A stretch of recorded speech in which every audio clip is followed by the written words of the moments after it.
aqui é Juan Teixeira, mais uma vez, para o Boletim Samba Fute. Bom, como você já sabe, eu falo sobre a seleção camaronesa. Ela que vem de uma situação muito complicada. Ela perdeu no último jogo, na última quinta-feira, para a Suíça por 1-0. E agora, mais do que nunca, ela tem que buscar resultado. Ela precisa da vitória. Amanhã, às 7 horas, logo cedinho, coloca o alarme que a seleção camaronesa irá jogar contra a Sérvia. Confronto duro, seguro. E no o último confronto dela será na sexta-feira contra a seleção brasileira. O Brasil está mais tranquilo, mas Camarões não. Ela precisa do resultado. É o jogo de tudo ou nada. Só o resultado importa. Olá pessoal, nessa segunda-feira teremos a segunda rodada de jogos do Grupo G, o Grupo do Brasil. Enquanto a nossa seleção vai enfrentar a Suíça, a Sérvia vai pegar Camarões. Depois de perder por 2-0 na estreia da Copa para o Brasil, o técnico sérvio Dragan Stojkovic disse que ficou chocado com a queda de rendimento do seu time no segundo tempo. De acordo com ele, essa queda de rendimento pode ser explicada pelo fato de que 3 de seus principais jogadores não estão em sua melhor forma física. Mitrovic teve que ser substituído no segundo tempo. Vlahovic entrou no segundo tempo porque não tinha condições de começar o jogo, e Kostic ainda está se recuperando de lesão. Mesmo com todos esses problemas, a Sérvia vai precisar ganhar de Camarões se quiser continuar sonhando com uma vaga nas oitavas de final. Uma derrota pode significar uma eliminação antecipada caso Brasil e Suíça empatem o seu jogo. A Sérvia é favorita contra Camarões, mas terá que confirmar esse favoritismo dentro de campo, o que não tem sido uma tarefa tão fácil assim nessa Copa do Mundo. Eu sou Ricardo Aguiar para o Samba Fute na Copa. Fala pessoal, aqui é o Gabriel Lopes para o Samba Fute na Copa. E hoje vamos falar aqui da duelo entre Coreia do Sul e Gana, dois times que não venceram na abertura do Mundial. Gana perdeu por 3-2 para Portugal, foi a primeira seleção africana a balançar as redes nessa edição da Copa do Mundo, enquanto Coreia do Sul empatou sem gols com o Uruguai, né? 0-0, um jogo bem morno. A Coreia do Sul não acertou nenhum chute a gol nessa partida e também não sofreu nenhum chute a gol, foi um jogo sem chutes a gol esse duelo entre uruguaios e sul-coreanos, apesar de 2 bolas na trave do Uruguai neste jogo. Então é uma partida fundamental para as equipes, que a seleção de Gana, por exemplo, não pode perder nessa partida. Se perder, estará matematicamente eliminada da Copa do Mundo, restando ainda uma partida a ser jogada da terceira rodada, enquanto a Coreia do Sul, se perder, não está eliminada, mas está virtualmente eliminada, porque ficaria muito difícil superar o saldo de gols, a pontuação das outras equipes na rodada derradeira do Mundial. Os sul-coreanos jogaram com som mascarado, né, proteção ocular, que ele teve uma lesão no começo do mês pelo Tottenham, e jogou ainda longe do que se espera dele. Estava se recuperando não tanto da lesão como da forma física, mas com certeza ele deve estar em campo. O Paulo Bento, treinador português, que foi o Cruzeiro certa época, deve escalá-lo novamente como titular.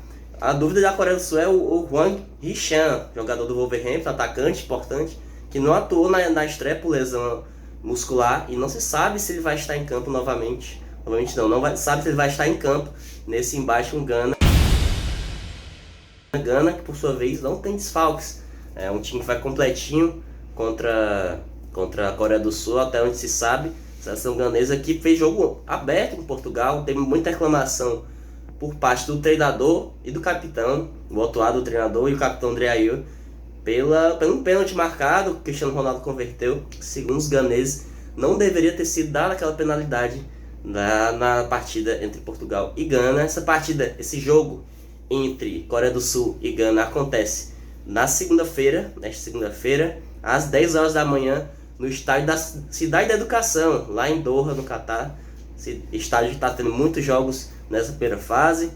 Teve jogo da Coreia do Sul lá também, então vai ser um jogo muito aberto, deve ser muito pegado. Dois times que marcam muito, tem uma transição forte, transição rápida. E vamos esperar um futebol melhor, principalmente da Coreia do Sul, né? Que ficou muito abaixo do que pode mostrar na primeira rodada. Gana tem que melhorar o sistema defensivo, sofreu 3 gols quando abriu-se dentro de campo para Portugal, para buscar um resultado melhor.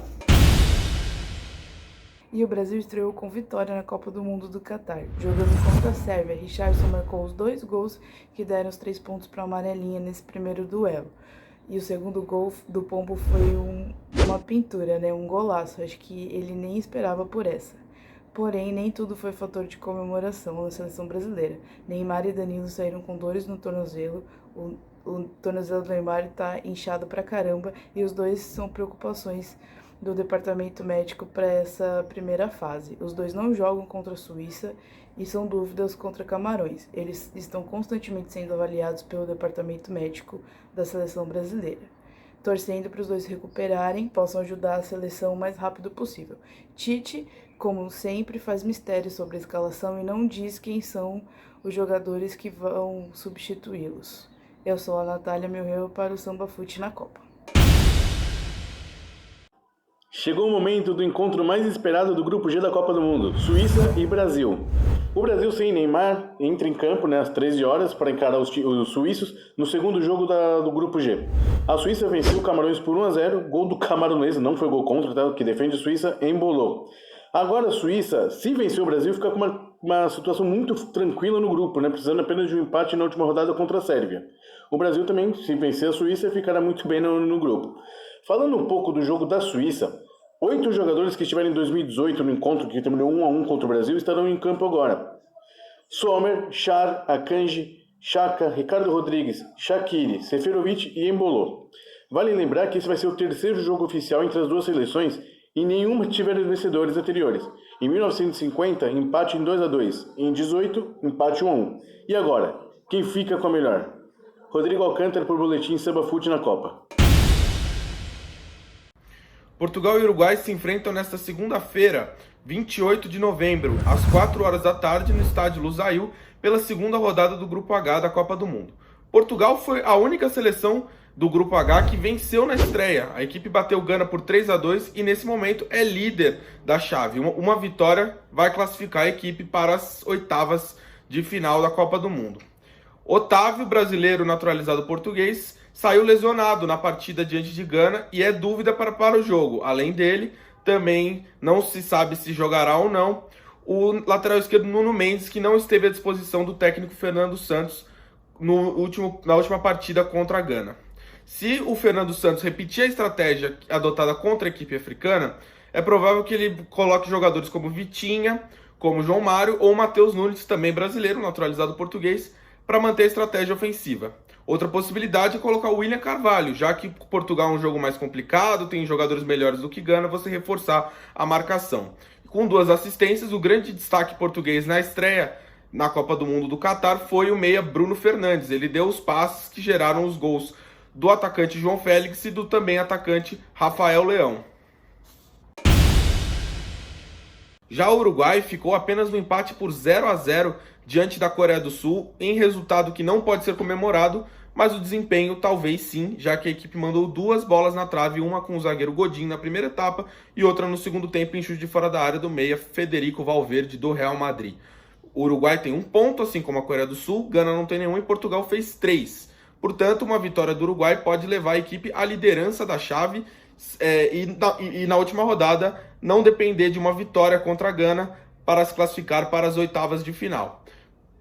Em 2018, o Uruguai venceu Portugal por 2-1 nas oitavas de final com 2 gols do atacante Cavani. Então, o retrospecto recente em Copa do Mundo joga a favor da seleção uruguaia. O técnico Diego Alonso não contou com o Ronald Araújo na estreia, zagueiro do Barcelona. Ele participou dos treinamentos durante a semana, mas não deve estar à disposição diante de Portugal. Ele só deve voltar na última rodada da fase de grupos diante de Gana.